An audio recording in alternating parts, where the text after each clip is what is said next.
Welcome to As the Story Grows. I'm Brian Patton. Today we welcome David and Mauro from Swiss metalcore band Vicious Rain to the podcast. The new Vicious Rain record, There Is Beauty in Letting Go, came out last Friday on Rising Empire Records. The guys talk about the influence of their parents on their musical tastes, the scene in Switzerland, how big a deal it was to sign with the Rising Empire, sharing duties as lyricists, and more. I love getting to chat with and share new bands from around the globe that might get lost in the absolute sea of new music being released every day, and Vicious Rain is a band you should for sure have on your radar. This is also another interview where I didn't check my StreamYard setting and my computer mic was used, so bear with some of the lack of audio quality on my end. Thanks so much for checking out this episode of As the Story Grows. If you're brand new to the podcast, I would love it if you subscribed on your podcast platform of choice. We've had so many comments come in on YouTube recently. J78724 commented on Chapter 500 with Chris from Like Moths to Flames. This is my favorite band, and I just found out Chris is also a Gemini. Makes sense why I always related to his lyrics. Thanks for the comment. You guys have really seemed to connect with Chapter 543 with Chrissy from Against the Currents. Vague Learner 2682, I hope I'm pronouncing that right, wrote, Fever was great. No need for an album. Singles are perfect as long as they keep coming. Sharp D. Hooter wrote, thank you for this interview. Friend of the podcast, Seth Werkheiser wrote, great interview, man. Keep it going. And then GALZAJCYTMU6659 wrote, nice interview. Chrissy's EP was absolutely great. Everything from fun songs to wonderful ballads to loud and powerful songs. All great. It was just so good and had a bit of those early ATC vibes to it, which is awesome. I think most fans would be totally fine with it if she brings some more fantasy elements to ATC. Just keep the creativity unrestricted and it's going to be great. Personally, I love power metal, which is like 90% about fantasy stories, dragons, myths. Also, Past Lives was totally nice in my opinion. But yeah, whatever way ATC goes with the new album, I'm quite sure it's gonna be great.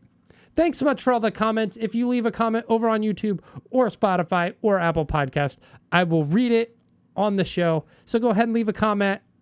Let an artist know you dig their episode, their album, and let me know. I appreciate it too. It feels great. You can find links in our show notes or over at asthestorygrows.com to our Discord community where you can take your comments and share it with a group of people who like similar music to you and just hang out, talk about music, movies, the podcast, whatever else you want. You can find links to our email list on Substack, or you can support the show financially on Patreon. All right, enough of me blabbering. Enjoy today's conversation with Vicious Rain.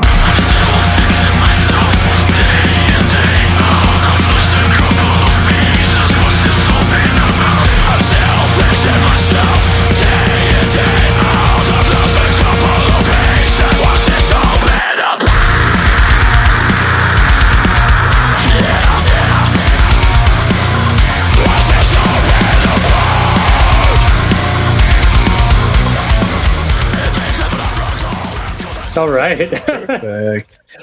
I think David, our other singer, he's joining us in a minute. Oh, Yeah, there he is. There he is. Yeah, I'm here. Perfect. Awesome. I'm surprised. I didn't know David was showing up. So Yeah. Well, me neither. Always good for a surprise. it's a party now. How you guys doing? A little tired, but I'm doing fine. Thanks for asking. How are you doing? Yeah, I'm fine as well. Feeling good. Drinking a cup of tea. Nice. Yeah, life's good. How are you doing? Better. I had COVID last week, so Shoot. so it wasn't. Damn. Yeah, it wasn't so bad for me, but like, Was it the first time or? yeah, this was my first time. So Oh, all right. I tried to outrun it, but I could not. I think I had it 2 times, but like one time, like really, like it got to me, like really, really bad. So good to hear that you're feeling better now. Yeah, Yeah, man. Stoked to have you guys here. You guys are, I think, the first Swiss artist I've ever had on the podcast. So congratulations. Thank you. Thank you very much. Yeah. We're surprised. It's cool. Baden, Switzerland. I know nothing about Switzerland. So what's Baden like? You live in Baden. You tell them about it. Yeah, you got me there, man. It's just like a little city, I guess. Like nothing crazy. Are you from the United States? Yeah. Okay, like it's like I don't know any other city in America to like make a comparison. It's more of a town. It's more of a town. It's more of a town, but it's like for Switzerland, it's like we call it a city. But it's a small town. That's cool.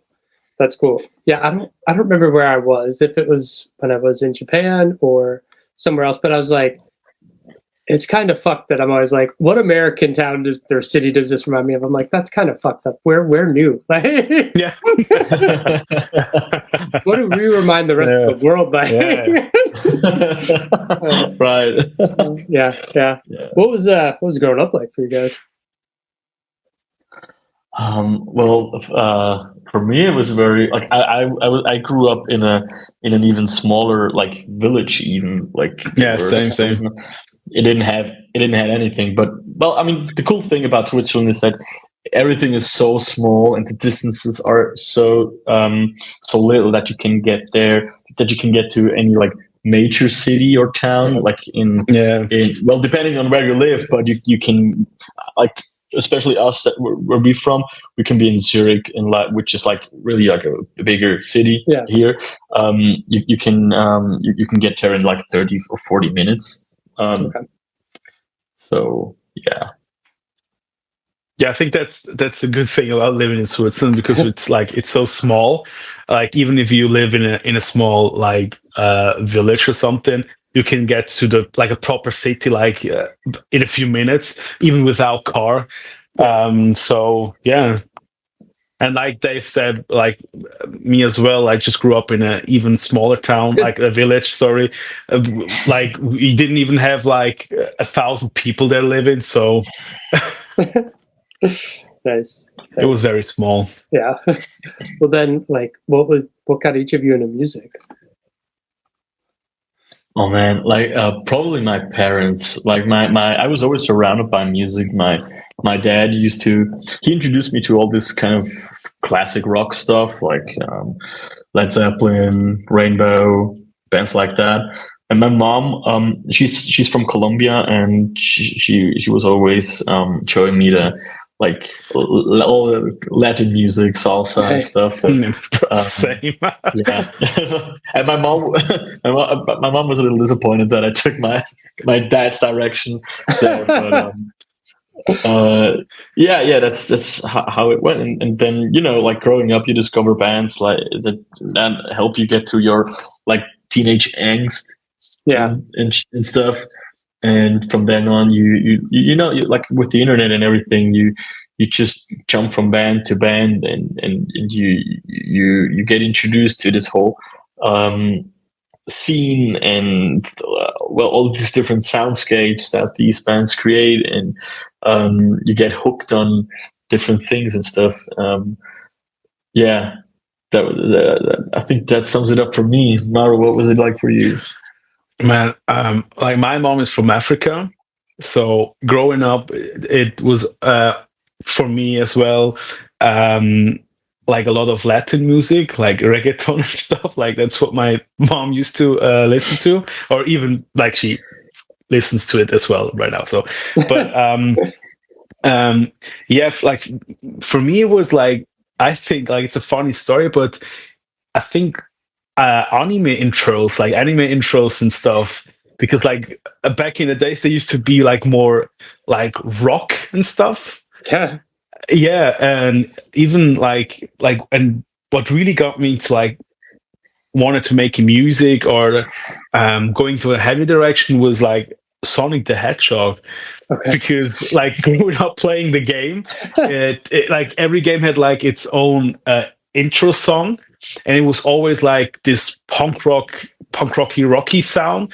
And yeah, like I started listening to music because of anime and video games. Nice. That's rad.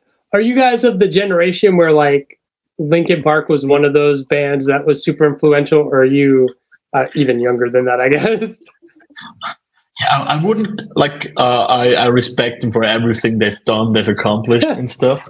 But I really liked the first two albums, but I didn't get into them when I was like 13, 14. Okay. I got into them more when I was a little more mature, which is kind of weird. It's the other way around for a lot of other people. But I really enjoy listening to those first two or even three albums, and I like them a lot. I respect them and stuff, but I wouldn't call them like the most influential band for my musical journey.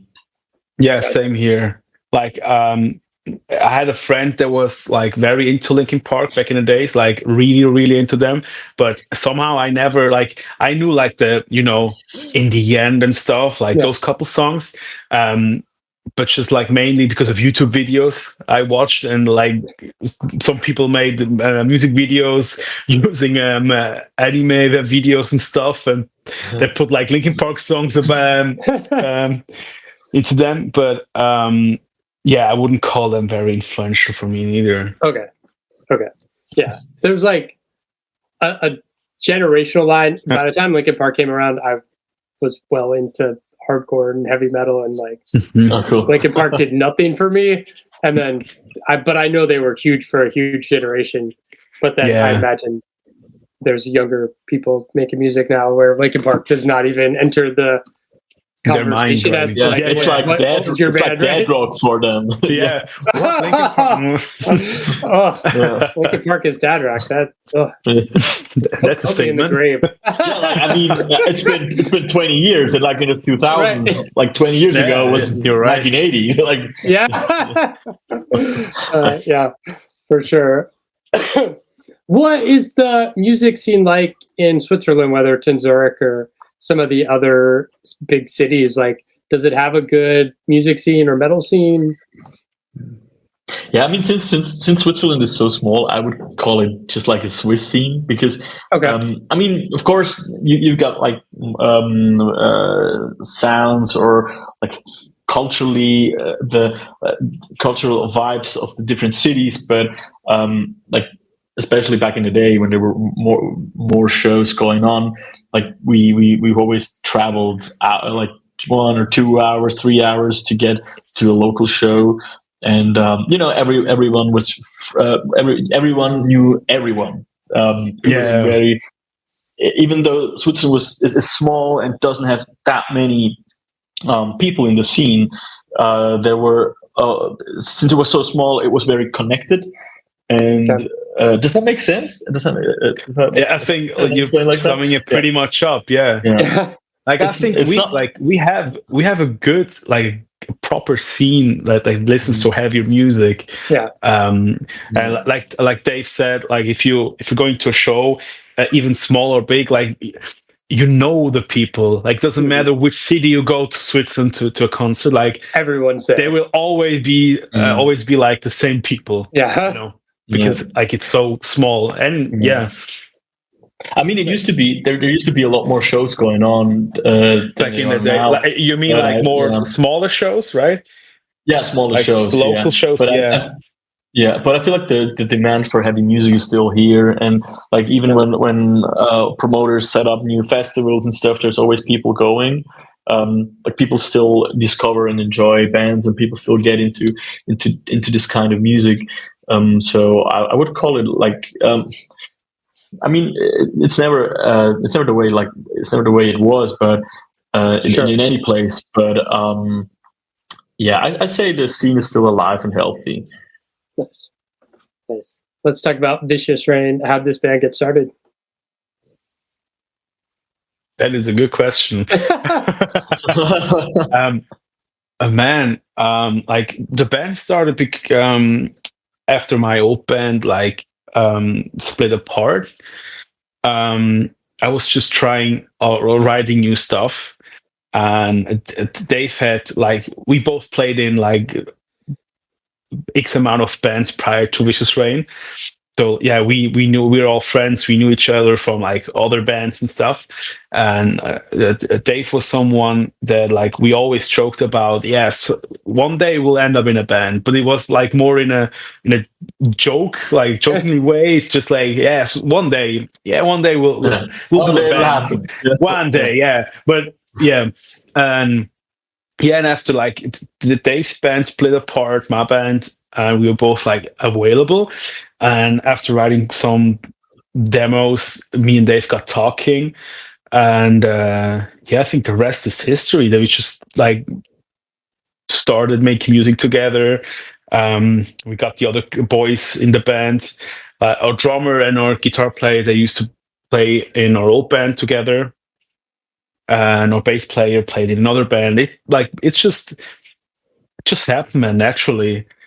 Like even the band or bass player like played in, they split as well, I think. So it was just like, yeah, we're available to do something, and yeah, I think it was a pretty good decision. Yeah, I think it worked out. Yeah, somehow. Yeah. What do you think it is about like metalcore and that sound that continues to draw people to it, and like bands keep making the music, like even as it's evolved, like you hear a band, you're just like, yeah, that's a metalcore band, like. Man, I think it's the energy. Yeah, the end. Like Also, for me, yeah. Go ahead. No, go ahead. I would also say like the accessibility. You know, it's like metalcore there's a wide range. You've got like heavy bands that have no singing at all. And then you've got bands that like scream once every 3 songs, and like I think you've got this like variety of music within this one subgenre, which allows a lot of different tastes and a lot of different people to get into it. I think that's why it's still very like popular when like talking about heavy music or metal. Nice. What was the inspiration behind the band's name? And how did that get? How did that? The funny thing is, I think it was pretty obvious we wanted like a 2-word band. Correct me if I'm wrong. And we wanted to have 2 words that like fit together, but then again, like one word sounds like the heavy part of us up, and the one like more the melodic part. Yeah. And I don't even know, like, I think it was me that came up in a group chat or something. Yeah. We were just gathering names. We were workshopping it a lot. Like we had this huge list, and this one's taken, this one's taken, this one's taken. And we wanted something, like, something the perfect name. We were like, this is the perfect name, and then we go on Spotify, and it's like 13 million monthly listeners, and you're like, oh goddamn. But yeah, we I don't know what was it like. We had something. We were all very keen on something with rain, and we were working. Man, what rain? And then I think Mauro came up with Vicious Rain, and we all liked the sound of that. We were like, damn, he's cooking. Like he cooked. Like the reception was good when I posted it into the group chat, and I even think when we then Googled it and stuff, and we didn't find like any band or any other major thing with that name, we were like, okay, that's perfect. Let's go with that. And then Dave had like the perfect idea to build like the logo around the name. And we have like this cloud, rain, thunder emoji thingy going on. Then it was a no-brainer. Like we had a unique name, and we could use like an emoji to go with it. So still like it. There's something like the violence is there, and like there's something almost romantic about it. That's a good way to put it. What led you guys to A Rising Empire Records? Man, that's also a very good question. Like a rising empire is like if you have a band, and I think that's one of the first labels we come across in Europe with heavier music. I know you have like Nuclear Blast and stuff, but like even for us in Switzerland, like a rising empire is German based, and that is like, I don't know, like for me, it was always like a small dream, I guess, to one day get signed by them and do the proper thing. And yeah, like for us, when we wrote them, we had like 2 songs written and recorded, and we reached out to them. Like we didn't hear nothing for a month or something, and we were like, yeah, like that's fine. Like, yeah. And then one day they were like, hey, let's get talking. We like what you're doing. We were like, all right, let's go. I think for you, it's the same, Dave. Like you grew up even listening bands that came out of a rising empire and stuff. Yeah, they definitely worked with them. Yeah, it's there's so many like great European bands on that label, as well as American bands. But it's mostly like, especially a couple of years ago, there's only been like European bands, if I'm thinking right. And it was the label that it was somewhat realistic, like to dream about it, Yeah. And it was always there's always this thing like, man, when if we get signed, we have to be on a rising empire. It's gonna be great, and there's so many cool bands, and just like it's still like I still once in a while I go to the website and check the artist roster and make sure we're still there. just to be sure we're still on the bill, Like, okay, it's not just it's not just a sick joke that they were playing. Yeah, and I think it's very cool. They not only sign like bigger bands, like they give like chances to like up and coming artists, and I really love that about them. Yeah. And it's also made us really. Sorry, it also made us kind of confident in our music and our abilities. Like, hey, these guys at this label that have signed these great bands, they believe in us and our music, and it was kind of a boost, and it hyped us up to record more music. Yeah, it's such a cool label, and it seems like their presence in Europe is so big. And if you're a fan of heavy music, that would be like, trying to get signed to Discord or Revelation here.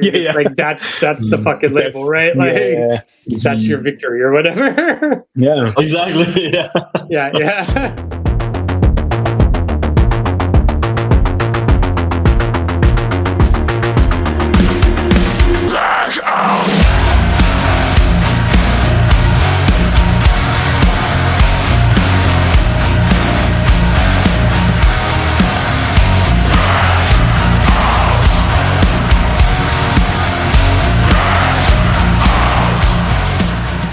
The brand new album's called There's Beauty in Letting Go. That's the final track on the record. What was kind of the lyrical inspiration or kind of themes that led to that being the title of the album? Man, when we were like 6, 7 songs in, we started to think about the album name, right? And like we just like the first couple of songs, we just wrote about what we thought was right or what we wanted to write about, especially Dave and me, like lyrics wise. And then when we had like 6, 7 songs, we were like, man, let's just look at the songs and let's see if we find a similarity throughout them that could lead to the album title. And somehow the name There's Beauty in Letting Go came out of them, just because for me, like I had very like personal stuff going on, a lot of changes, even Dave and the other guys in the band. And somehow with talking with each other, we were like, sometimes when a door closes and or you feel like you're at your rock bottom, you lose everything, there's can still be something, or they can still come something good out of it. Yeah, you don't see it at first because you have to mourn and stuff. Yeah. But like if you reflect after a few months or years, I think there's always something beautiful you can take out of that, even if it's a lesson learned or something. And yeah, and I think there's beauty in lyricisms, like lyric wise, what we were writing about and what was going on in our lives. Nice. Because you're both doing vocals, is there a collaboration when working on lyrics for songs, or is it each of you bringing lyrics to certain songs? And it's both, really, right? Like there's like most of the time we talk about what we want the song to be about, and then both of us individually come up with a couple lines, with a couple lyrics, and then we meet and we just refine it and make sure that the message really comes through, but that it also sounds cool in the song, of course. And sometimes like I'd say like it's 50-50, right? With there's a song that Mauro wrote wrote everything himself. That would be the song "Play Pretend," and there's a song like a Nightmare, which like I think 90% was written by me, and it's fine. Like we collaborate a lot, and I think it's we get the best out of each other when writing. Yeah, I mean, I wouldn't even have any problems if like someone else would write all the lyrics, you know. Yeah. If they're like sound good and like they can explain to me what they're trying to say, I can try to bring that onto the track, and even with Dave, and I think that's very cool. Even I'd say you're not alone in that process, because like we have each other to work on the songs, and usually we come together like in our rehearsal space, and then I'll bring some lyrics, he brings some lyrics, and we just check each other, like which lines do we like, what makes sense, and we go through the songs together. And it's actually like pretty more fun to do it that way than just tracking it or just doing it on your own, you know. So you also get a feedback, right? Someone can say, you just write and you don't know if it's any good anymore. And sometimes I come up with a line, a lyric, and like, I'm not sure about this one, and he's like, damn, it's fucking great. So, but sometimes it's the other way around. Sometimes I'm like, this one's going to make the record, and he'll be like, and I'm like, I don't know, bro. Yeah. It's a good push and pull. Outside of just the accessibility of it all, were there like conversations about being an English singing band? I mean, it's so common in the genre, like so many of the bands are English singing. Was there ever a conversation of like maybe not being one? Not really. Like it was right, Mauro? You go ahead. Yeah, I feel like there was no way more like fitting for like German is very can be very poetic, right? Because it has all these authors and poets, but I feel like song wise, it just fits us, the band, and just the whole genre better. I mean, there's German speaking bands that can pull it off, but I think I would be able to do.